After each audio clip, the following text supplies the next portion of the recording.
Welcome to the Wealth Mindset. My name is JD Garnier. Listen, as always, I hope you're having a productive week in your wealth creation journey. My goal is simple: to help you walk in wealth mentally, physically, spiritually, and financially. To take the things that God has already given you and use those to create a life of purpose so that wealth is more than just what you acquire. Wealth is who you become. You are the wealth. It's not your investments, it's not your business, it's not your real estate. It's you. And before you have any of those things, you have a unique and specific set of talents, abilities, gifts, ideas, habits, disciplines, and inclinations that form the basis of everything that you do in this world. And once you tap into that, you build wealth in your life. So, again, you are the wealth. Listen, man, first things first, please follow me on all social media platforms: Facebook, Instagram, TikTok, YouTube, Twitter. You can find me at JD Garnier or Garnier JD. Also, you can purchase my books, How to Sell When Your Clients Don't Look Like You, and a Minority's Guide to Success in Sales, as well as Diversity Selling, How to Transcend Societal Differences and Close Business. Both available on my website, jdgarnier.com, or on Barnes and Noble or Amazon.com.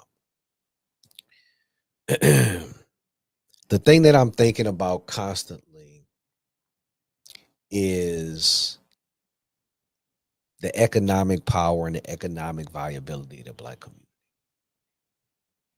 That's basically what I have spent my career speaking about, speaking towards, addressing both in my own professional practice, um, but also in the community. And to me, the answer is as clear as it's ever been. It's just a matter of whether or not enough of us recognize it. And, I've said this recently. I think we're on the precipice or even in the midst of what I call a Black wealth renaissance. As it stands today, there is more opportunity for us to gain and to obtain and to build wealth than there ever has before in our lifetime. It's right before us. There are very few barriers. And so we have to take advantage of it. That window is not going to be open forever. And we have to take advantage of it as much as possible. Otherwise, things are going to get ugly. I don't think people realize how fast the world is changing. I don't think people realize um, the shift that's happening right under our feet, and how in the next 5 to 10 years, the world is going to look completely different. The world is going to be completely different. Um, the ways that we've been accustomed to doing things, it's not going to be done like that anymore. And so we have to be able to prepare ourselves mentally, physically, and economically. We have to be ready for what's coming. And unfortunately, so many of us just go through life without any true awareness of what is influencing the things that are around them, right? We grow up in any given environment and we don't really understand all of the dynamics that have happened that were responsible for getting us in that environment, right? If we grow up in the hood, we just think that's the way it is, and we don't really see all of the strings that were pulled years and decades before you even got there to make sure that that's exactly where you were born. It's the same thing on the other side. If you grow up in a mansion, you grow up with means, all you know is your environment. and you're not able to see or recognize all of the things that are going on or that have happened to get you into that environment, all of the sacrifices that were made, right? All of the connections that were pulled. You don't see all of that. All you know is that you're in your environment. But any environment that we are in, to a large degree, it was controlled and made that way for us to be in that specific environment without our knowledge, without our power.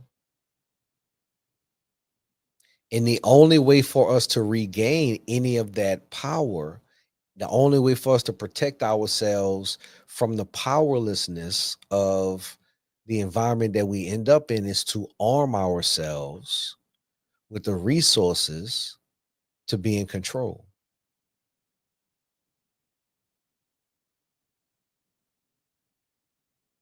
And I don't think that a lot of us are even paying attention.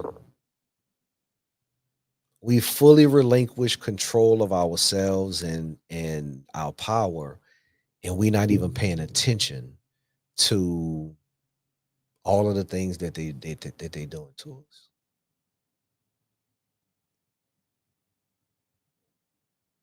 Or we are paying attention, but we feel powerless because it's like it's us against the machine. And if we're going to start anywhere, this goes for anybody, whether you're starting a business or you're starting a movement or whatever you're doing, there has to be a step one. There has to be a first universal step taken to solidify this decision or this opportunity or whatever it is that you're trying to do in the ground and say, this is what I'm doing. There has to be a first step. And unfortunately, a lot of times when it comes to the Black community and what the first step is, I think we get ahead of ourselves. We think the first step is action or movement towards any other direction. Oh, you need to buy some real estate. Oh, you need to start a business. Oh, we need this law to change. Oh, we need to do this. Oh, we need to do that. Right. And there's this confluence of ideas and strategies and tactics that everybody's saying this is what we should be doing to change our circumstances. We need more business ownership. We need more access to capital. We need more um, education, right? We need more STEM. We need more trades. All of those things individually are true, but those are strategies and tactics. When you're starting anything, the first thing that you start with is your mission, is your vision, is your purpose. Any business that has ever been formed started with a mission statement. It started with a purpose. If any change is going to happen in our community, it has to be started with a collective purpose. What is our purpose? What are we trying to accomplish? What is it that we want? What are we asking for? All of these individual things may help us individually in our pursuit for wealth, in our pursuit to accumulate assets, but does it help us collectively? The question is yes, but what is the unified purpose?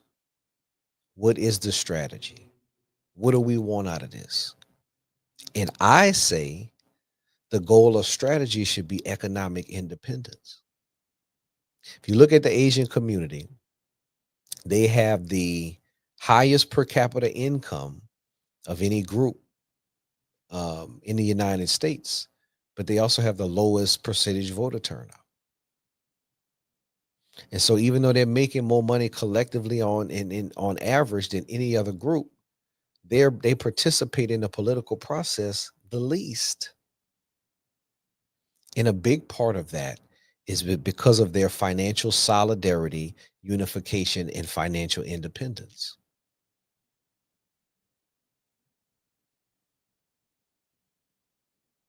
And so I say our economic goal, our overall purpose should be financial independence. That's the only way you're going to have any type of power. As long as we are dependent on a government, on a group of people, on an institution to supply us with what we need, we are at mercy to whatever it is that they say.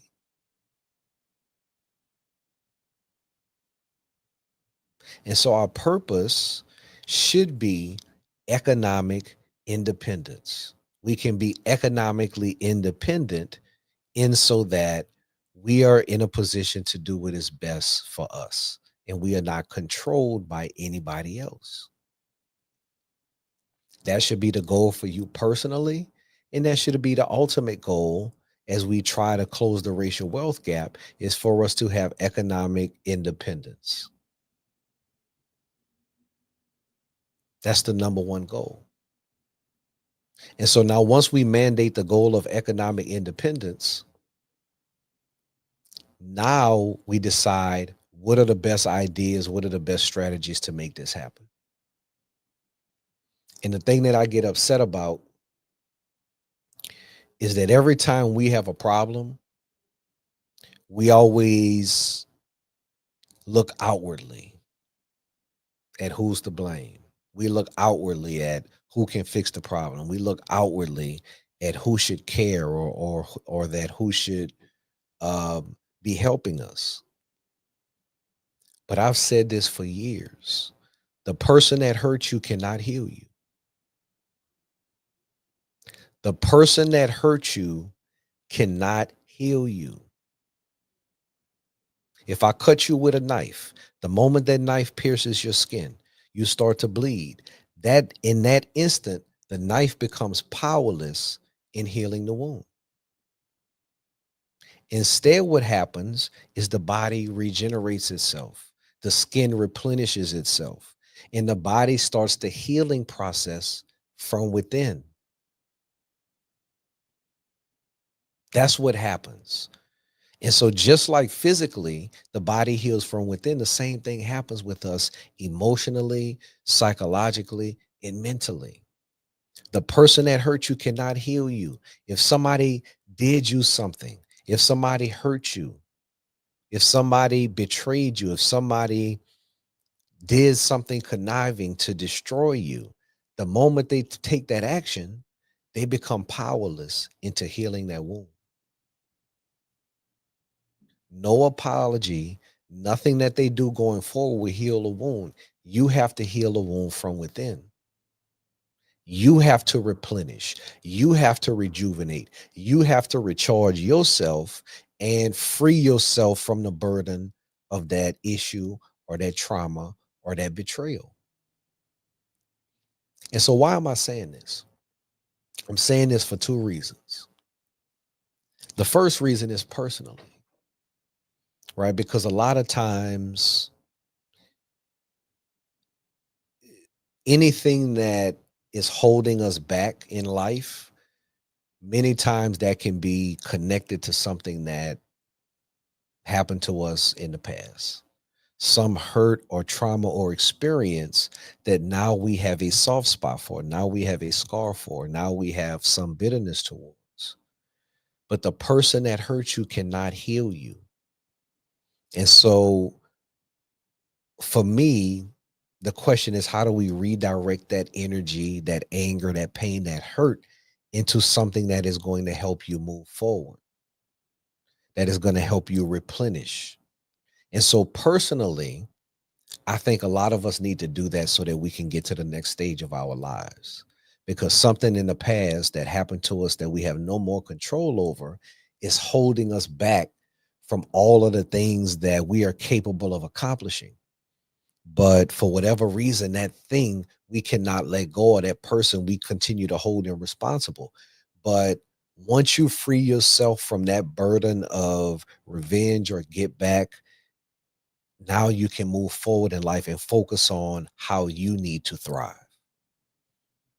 And so, on a personal level, I think that a lot of times we need that, um, so that we can, again, get to the next level in life. But on a community level, we know our history. We know a lot of things that were done specifically to our community, right? I can go down the list: Jim Crow, COINTELPRO, redlining, right? Iran Contra, the crack epidemic, the crime bill. I can go on and on and on of things that were deliberately done to economically stifle us, to derail any momentum we had for growth or unity. We know who and what was responsible. So even though they're not absolved of any responsibility, they can't help us move forward. They can't help us reprogram ourselves. They can't help us shift and change our mindset. We have to do that from within. The person that hurt you cannot heal you. And so our energy should not be going towards the people that are to blame. We're not powerful enough to go at them anyway right now. We know what they did. We know the things that have happened to us, right? But we need to regenerate and replenish ourselves. We need to fix our own families. We need to fix our own shortcomings. We need to reconnect to all of the things that are valuable to us. Generational wealth is about more than just value. It's about more than just money. It is about values, and valuables. After the money, what is your integrity? What is your principle? What are your principles? What do you believe in? You cannot have money without any values or principles and think that the money is going to sustain or fulfill you.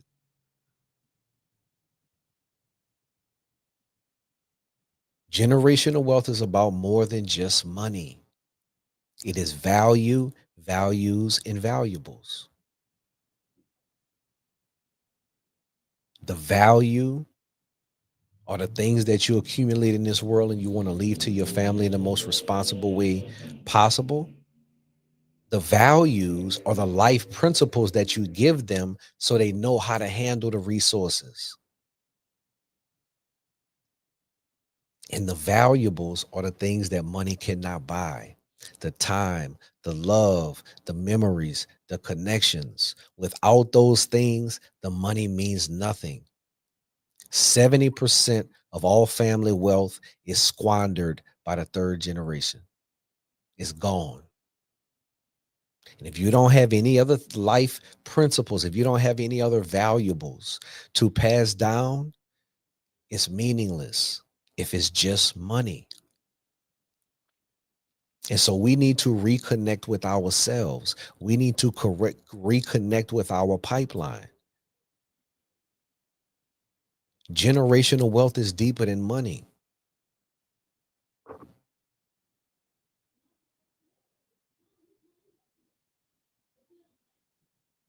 We cannot start there. We have to start here. Change begins from within. Once a person decides that they are a wealth creator, they are a person that's going to change their family dynamics and their family circumstances. Once they make that decision that they are going to make the sacrifices to improve the lives of the people behind them, now they commit to the responsibility. Now you commit to the responsibility of being a wealth creator. It's not just about the money. Once you know your purpose and where you're going in life, the first thing you have to do as you're on your pursuit to create wealth is take personal accountability. I am accountable to myself. Nobody's coming. Nobody's coming to help. Nobody's coming to save it. It's on you. Once you take that on, now you take on the responsibility of vertically and horizontally leaving wealth to the next generation. A big reason why it's difficult for us to catch up economically and financially is because of the family dynamic. 50 years ago, we were 80% two parent households. 50 years later, now we're 25%. And so that 45, 50% swing economically has stifled us.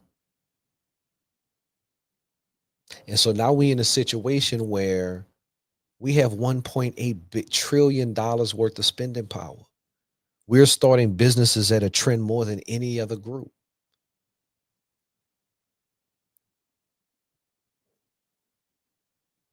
Our business ownership rates are through the roof. We have this absolute wonderful trajectory of positive growth. We are on the cusp of a Black wealth renaissance. But it's all wrapped in capitalism. And so individually, we soaring. Individually, we scoring. But then collectively,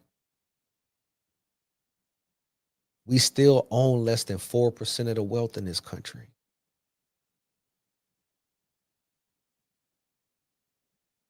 Our average wealth is 7 to 10 times less than that of white families.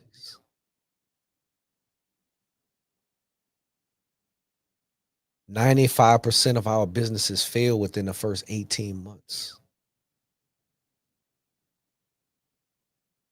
And it's the worst stat of all. 80 to 85% of our young children cannot read, write, or do math at an acceptable level. And so we have this dichotomy of wins and losses, and it's all individualistic. And so now we're hoping that some of this 85% can crack through to become all of these other things that we're seeing being accomplished. But how can that happen if we're not preparing them for the future?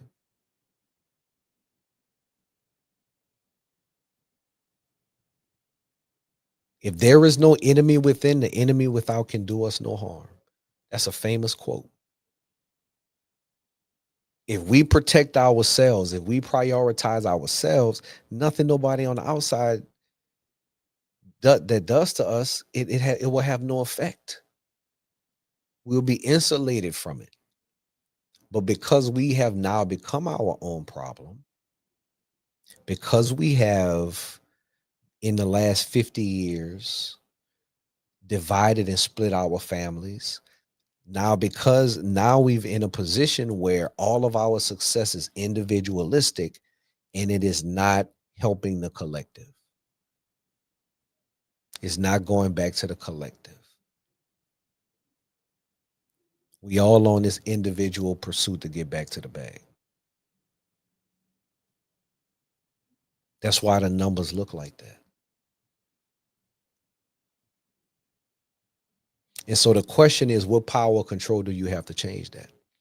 And the answer is, again, once you take on the responsibility of being a wealth creator, once you say, you know what, it's on me to change my circumstances.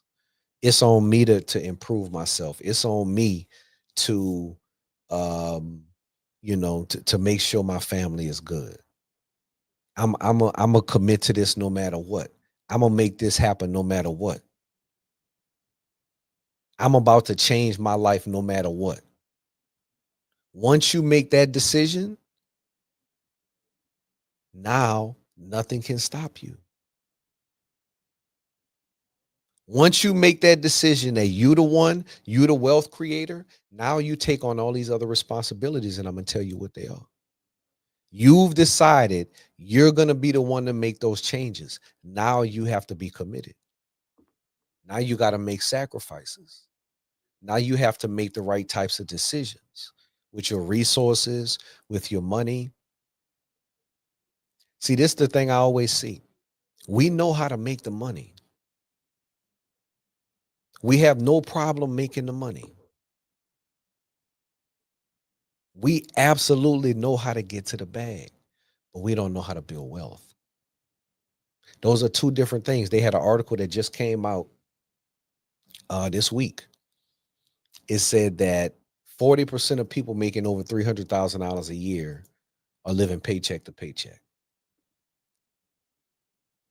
To me, that's proof positive that it can't just be about the money. You can hustle your way to $300,000 or $400,000 a year, but as long as you're trading your time for money, you cannot build wealth. And so, as a wealth creator, even if you are in a position where you are earning a high income, that's just the first step. That's just the first level of wealth. That's not enough for you to be financially independent.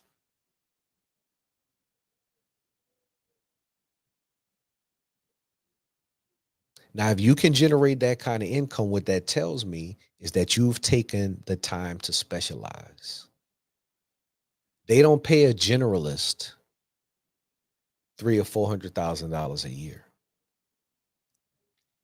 But if you take the time to specialize in something, you take the time to be special at something, you take the time to separate yourself from everybody else in one thing, somebody will pay you that type of money. I don't care what it is. I don't care if it's plumbing. I don't care if it's sculpting. I don't care if it's, going to school and specializing in law or medicine or engineering. I don't care if it's a business that you start. When you take the time to master something, what you do is you increase how much you can require for your time. The reason why you get paid minimum wage to work at a fast food is because anybody can do it. But once you develop a skill of something that only you can do or very few people can do, now you increase your value in the world. And the more you specialize, the more you increase your value and how much you can require for your time. But again, that's the first step. That allows you to generate income. As a wealth creator, you want to be as valuable as possible in this world. You want to maximize your value to the world. You got to start off small, but once you specialize, when somebody needs that thing, guess who they calling? They calling you. I don't care what it is, but that's how you increase your value in this world. If you're in a position where you're not happy where you at, I suggest to figure out if that's the right thing. And if it is, you got to specialize. You got to find something within that thing that nobody else can do like you, that you can charge more for, that you can require more for your time. Become an asset. That's the first step to building wealth. Become an asset. You are an asset. People pay me to solve problems. The bigger the problems I solve, the more money I make. But once you become an asset, once you have put yourself in a position where you can make as much as you can make at that moment, you have to now buy assets and create assets. It's that simple. You cannot spend all of your income on liabilities. You can't spend all your income on consumption. You cannot spend all of your income on pleasure. You take that excess money and you buy things that have value. I'm not going to tell you what to invest in: stocks, bonds, real estate, businesses, land, artwork, crypto. Everybody's portfolio is different. I tell people to manage their risk according to their purpose.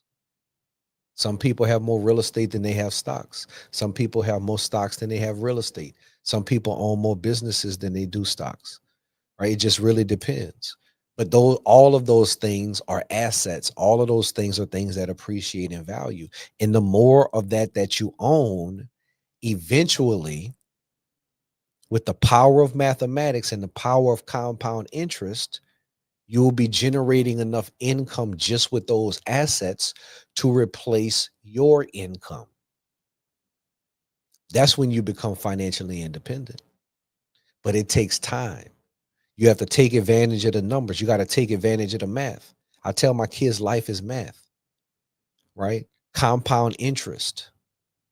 You have to compound. Small efforts, consistent over long periods of time, generate exponential returns. When I first started making money, I used to just put a couple $100 a month away consistently. And when I got made more money, so I bumped that up to 200, 300, 500, 1,000 over the years, just consistently. 2,000, 5,000, consistently. My mindset was always thinking compound. This has been going over for 25 years now.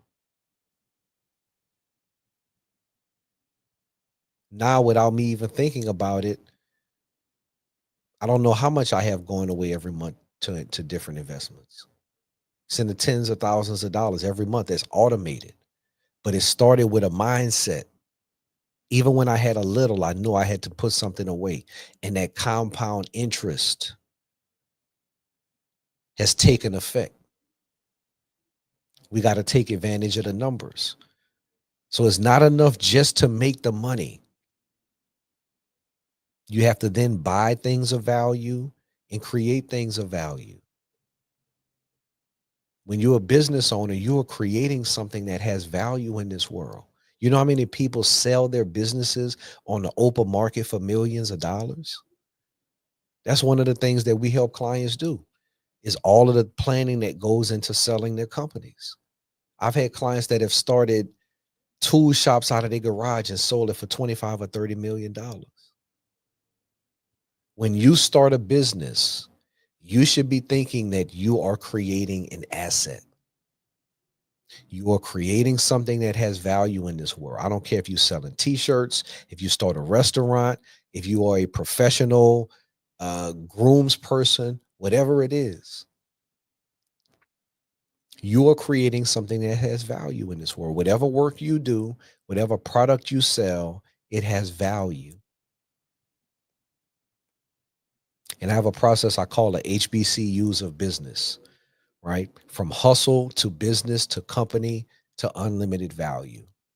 In the beginning, it doesn't matter what you do, it's just a hustle, right?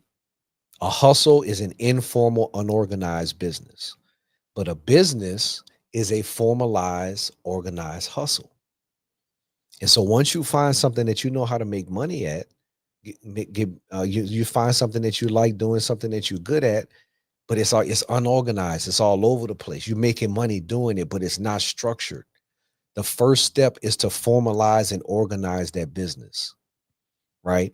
You want to be formal and organized in the eyes of the financial system, of the legal system, and of the business system, right? The corporate structure. You want to be formalized and organized. That's the only way you're going to be able to grow a business. Otherwise, it's just going to be a hustle.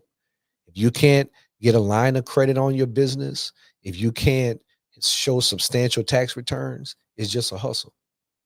Now listen, you can make millions of dollars with a hustle. I've seen people that just get a side hustle and they just making money. That's possible. but you cannot grow it to scale and you cannot sell a hustle.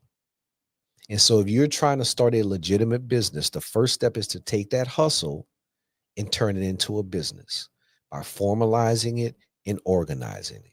You formalize it by just making sure all of your documents are together. Make sure you have all the right business filings with entity structure that you need to have, right? Get a bank account. Depending on the type of business, get a board. Do everything the right structured way so that you have all of your documentation, right? That's very important on the front end. Formalize it. Make sure that you have all of everything prepared and ready. You'll be amazed. I've met, business owners with multi-million-dollar businesses, and they don't know what original paperwork is. They have no clue, right? They're trying to sell a business and they can't even find the corporate documents. You will be amazed. And so if you're trying to grow a business, you want to formalize and organize. Organize means create a repeatable and consistent process, right? You can't do one thing with one client or customer, and then another client or customer has a completely different experience with you. There's no formalized process, right? The quicker and the faster that you create a process, the more you create value.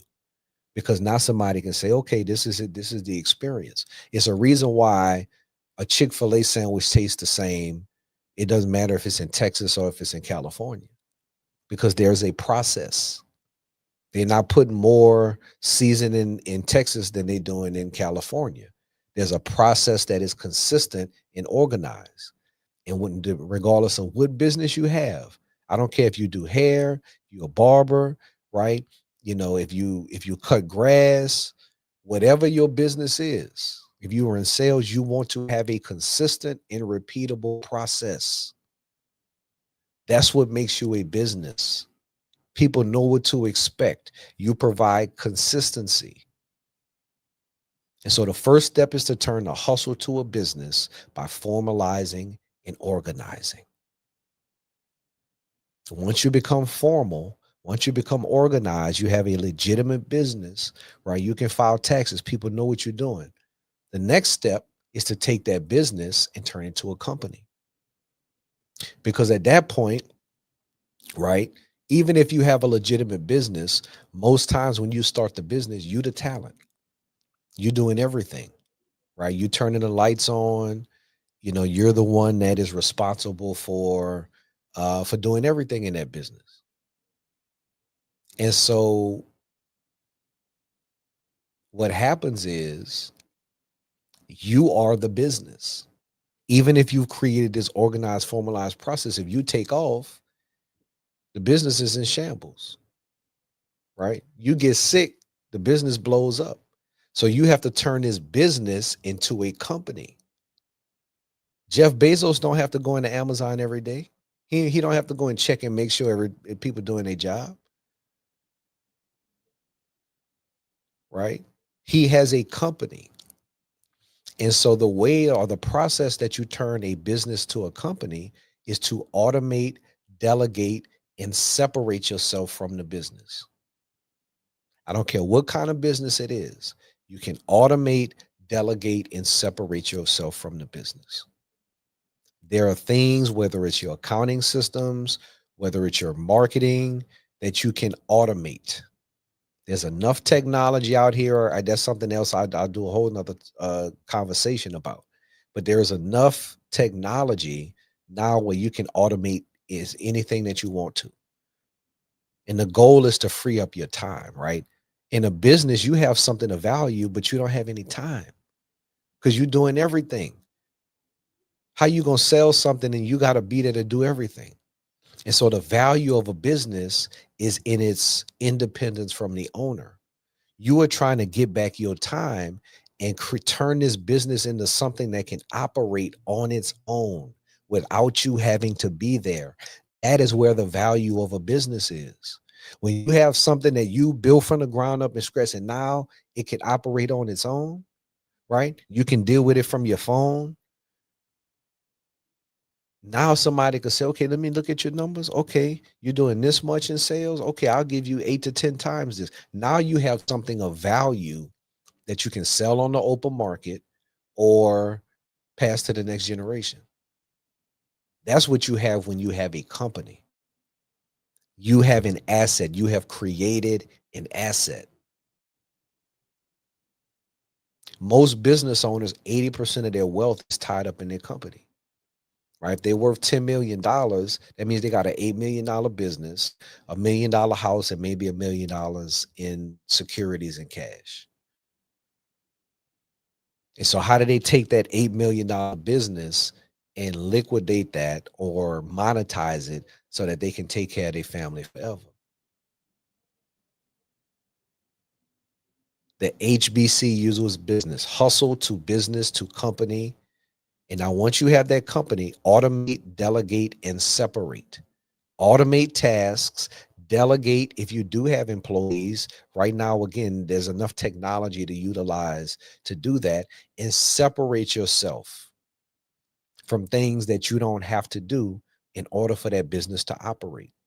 And that is how you turn a business into a company. And once you have a company, now you can create unlimited value. What you are trying to get is your time. Once you have an entity, an asset, a business that operates on its own, now you have your time. Now you can be strategic.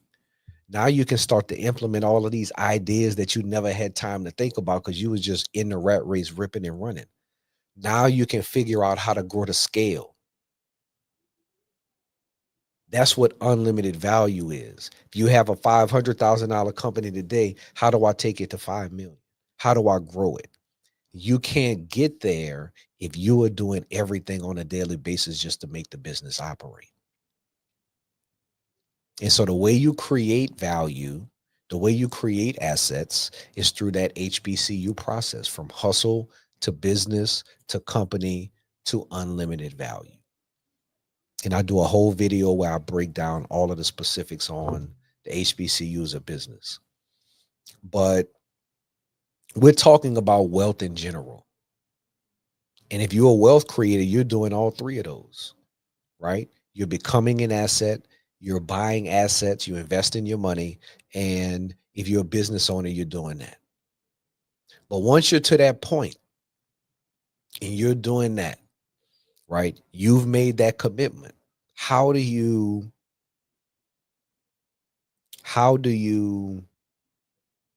make that impact generational? How do you make the economic impact that you are having with your work and your efforts? How do you make that generational? And the first thing I always say, and I did a webinar on this for my clients for years, is that you have to protect and preserve what you have. You have an economic value to your family. If you make $100,000 a year, over the next 30 years, you will have made $3 million. That's your economic value to your family. So how do you protect and preserve what you already have? You have that economic value. That's what you're earning. And that's where we have to protect and preserve our assets. We have to prioritize our estate planning. We have to protect what we already have. I can't tell you how many clients I've seen pass away with no will, no life insurance, and families fighting over family assets because they didn't direct it, because they didn't say where it should go. Brothers and sisters who grew up with each other for 40, 50, 60 years. Now they fighting. And so all of the hard work that the person did their entire life to accumulate these assets gets squandered with lawyer fees, with unnecessary taxes, and with families having to sell stuff for pennies on the dollar because there's no plan and there's no liquidity. And now the next generation has to start all over from scratch.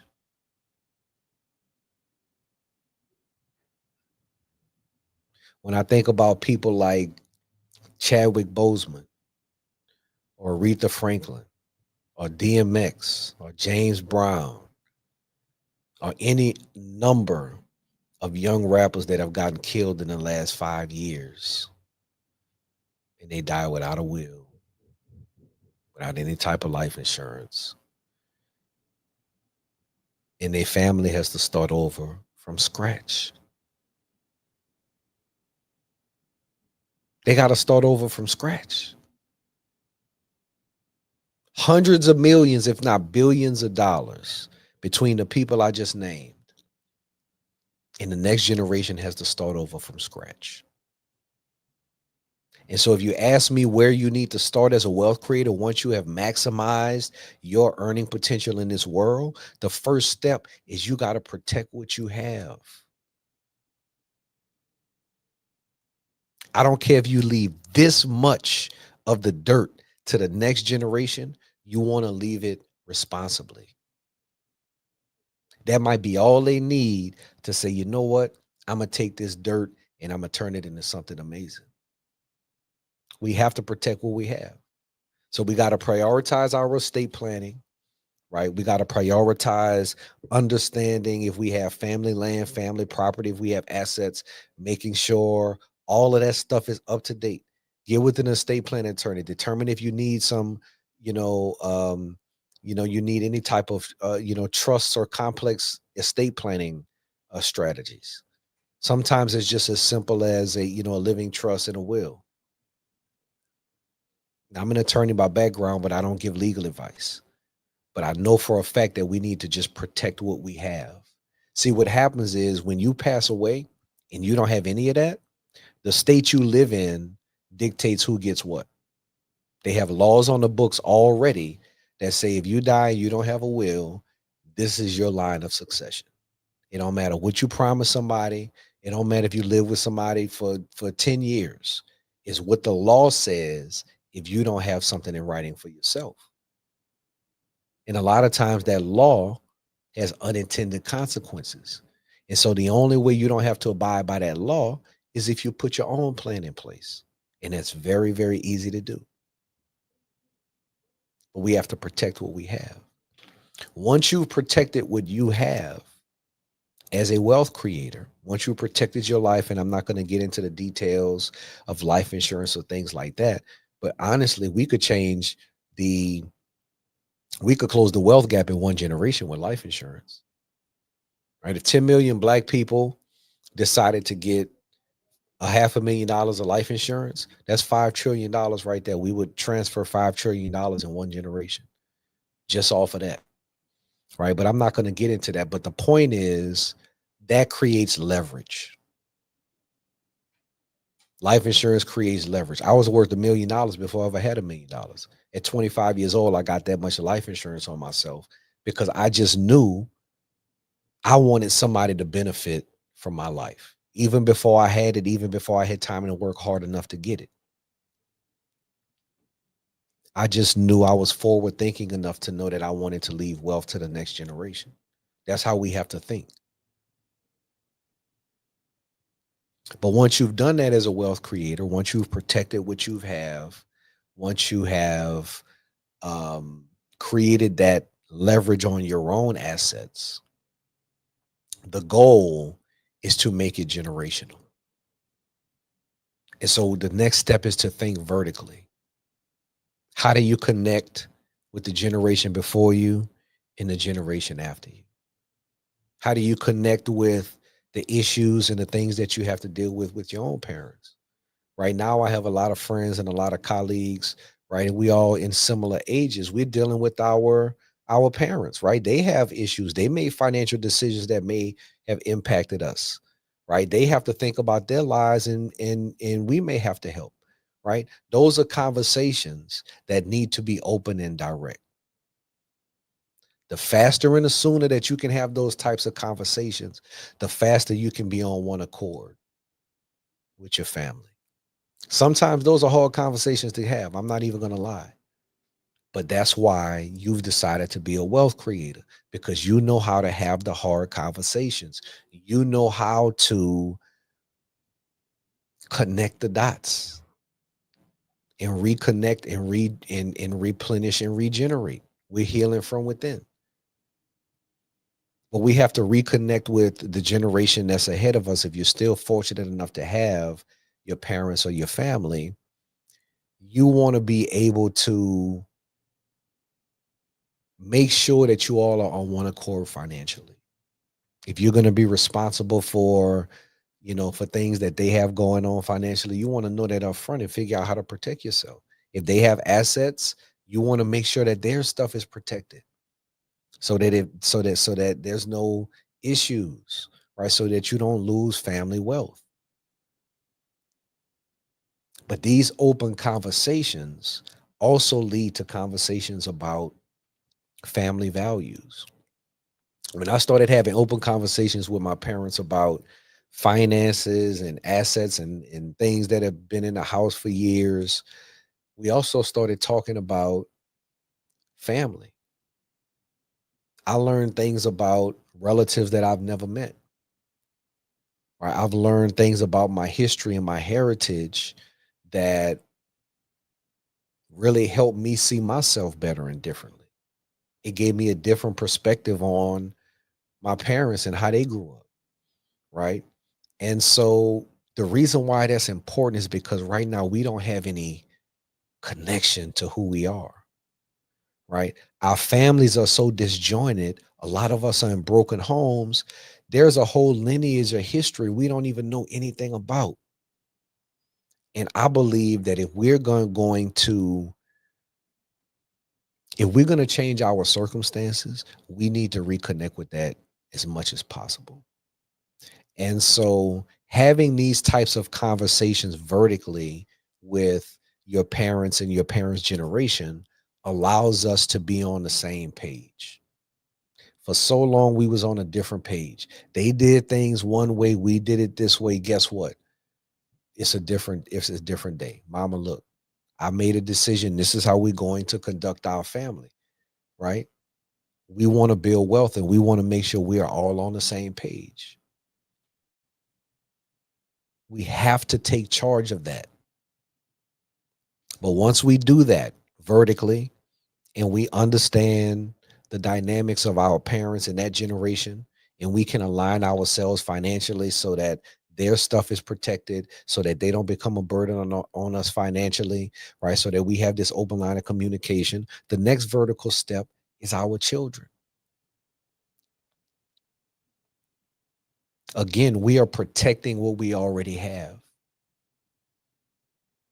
We cannot trust that the education system is going to give our children what they need without giving them something extra. I just told you the stat: 85% of our young boys and girls cannot read or write or do math at an acceptable level. And the reason why that bothers me so much is because with everything that we fighting for, everything that we are trying to do, everything that we trying to change, right? Who's going to benefit from it? Is it only 15% of us that can communicate at a basic level? What about the other 85%? How they going to be able to benefit from any of the things that we're doing or any of the things that in terms of the way the world is changing if they can't do the basics? And so for me, it is upon us to take back control of our children and how we are educating them. I don't care if that means, right? Obviously, we want to have a priority in our own house, but we have to figure out ways to give our children the development that we need, that they need.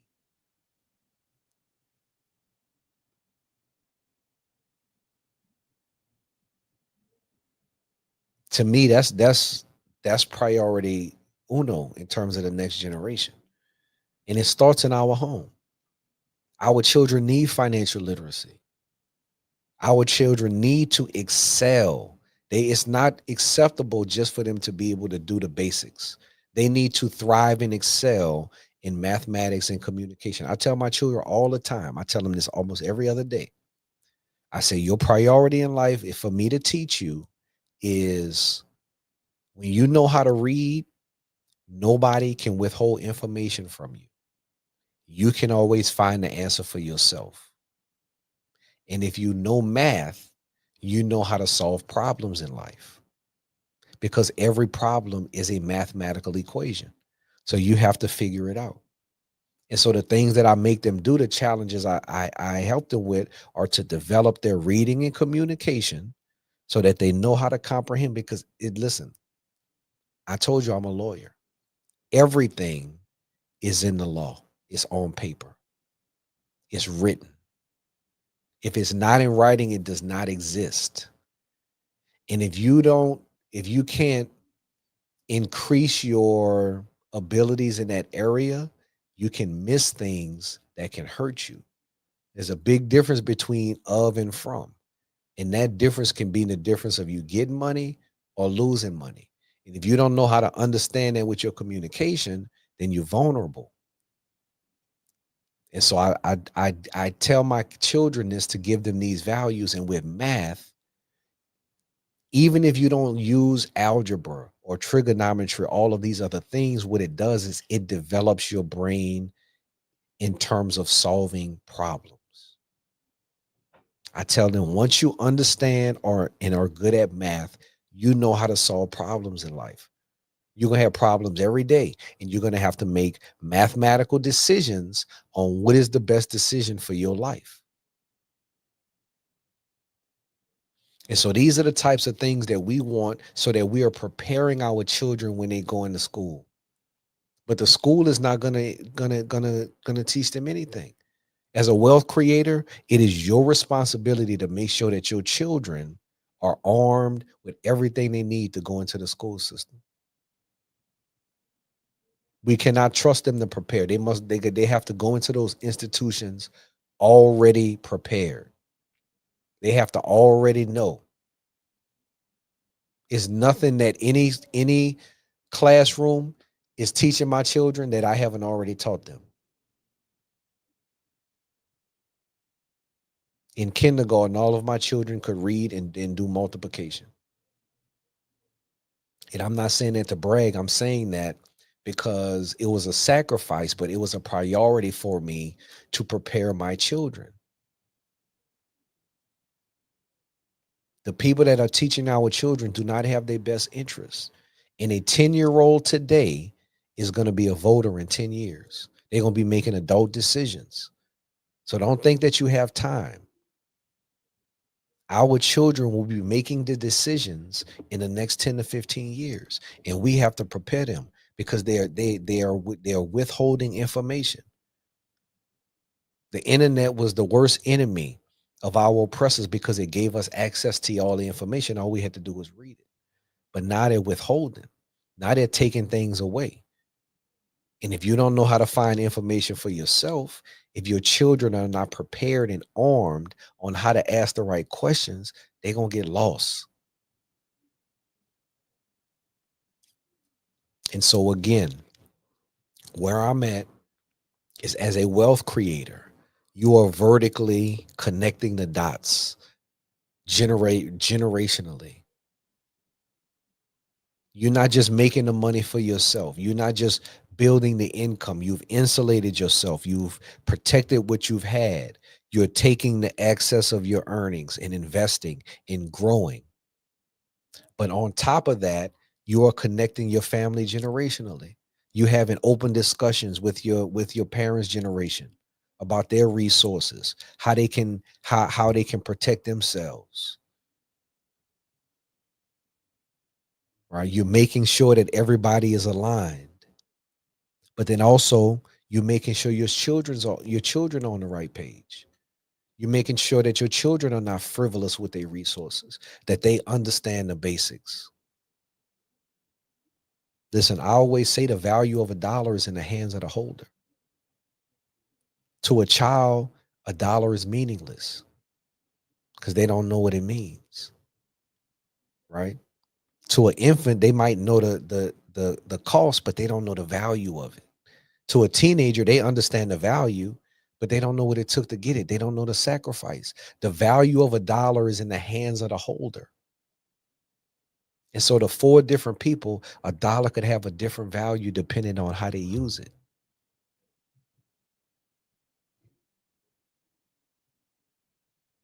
And so it is important that our children are prepared for this. They got to know about money. They got to know about business, right? That's your job as a wealth creator, to prepare and insulate your family.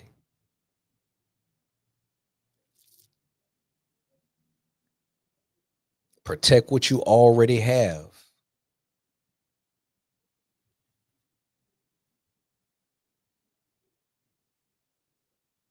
That's the vertical part of changing our circumstances. We want to be generationally aligned, right? We want to understand is value, values, and valuables. The value is what you accumulate. The values are what you stand for, and the valuables are the things that money can't buy. The things that make life meaningful. Money means nothing if you don't have something deeper than that. That's what we're doing this for. It can't just be about the money. If it's just about the money, then we become just business partners, just superficial. We can't survive as a community like that. That's what capitalism wants from us. It cannot just be about the money.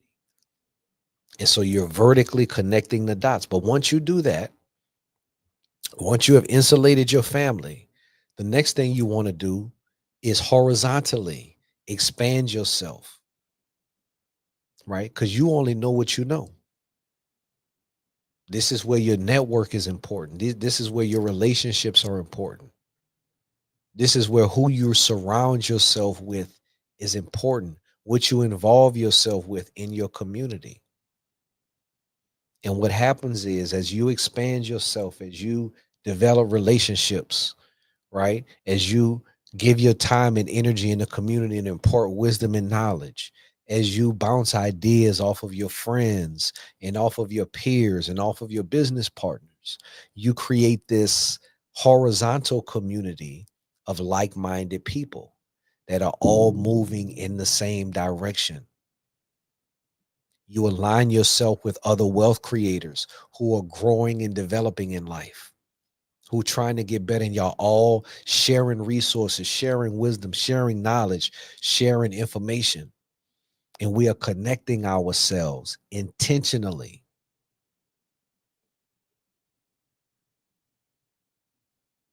And all of them are doing the same things. They're connecting their families vertically. They're making sure that their children and their parents are in alignment, so that generationally we are connecting ourselves and our resources. And then together we are expanding. We growing our wealth. We connecting the dots. That is how we change our circumstances. That's it. That's how we change our circumstances as a community. It only takes a tipping point. It does not take a majority of us. It takes a concerted effort, a tipping point of wealth creators that have decided it's on me. I'm going to change these dynamics. When that happens, it's over with. I'm telling you, it's over with. It's over with. Whatever things that they did to us for all these years to keep us in the dark, in the blind, it's not gonna work no more. It's not gonna work no more. We see, we understand, it's available to us.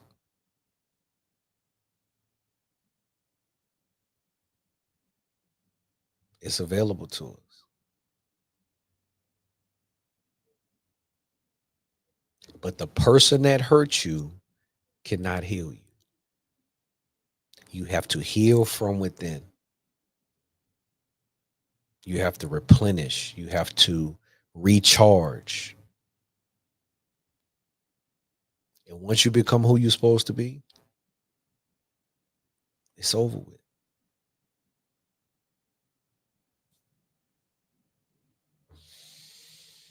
All right.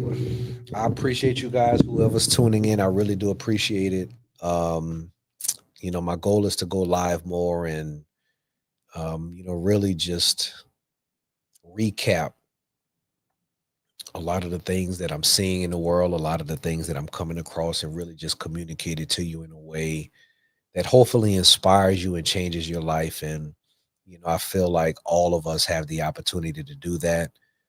All of us have something valuable. And it's just a matter of tapping in to how we need to give it to the world. Um, but other than that, maintain a wealth mindset and never give up. Appreciate y'all.